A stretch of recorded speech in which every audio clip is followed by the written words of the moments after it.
We divide 818 by 5 in a long division method. 5 times 1 is 5. On subtracting we get 3. So now we put down this 1 and it is 31. 5 times 6 is 30. On subtracting we get 1.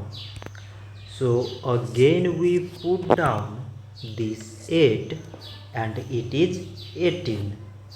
5 times 3 is 15. On subtracting we get 3. So now we have no any other number to put it down. So we take here decimal, so that we put 0. So it is 30 and 5 times 6 is 30. On subtracting we get 0. So 818 divided by 5 is 163 decimal 6. So this much for today and thanks for watching.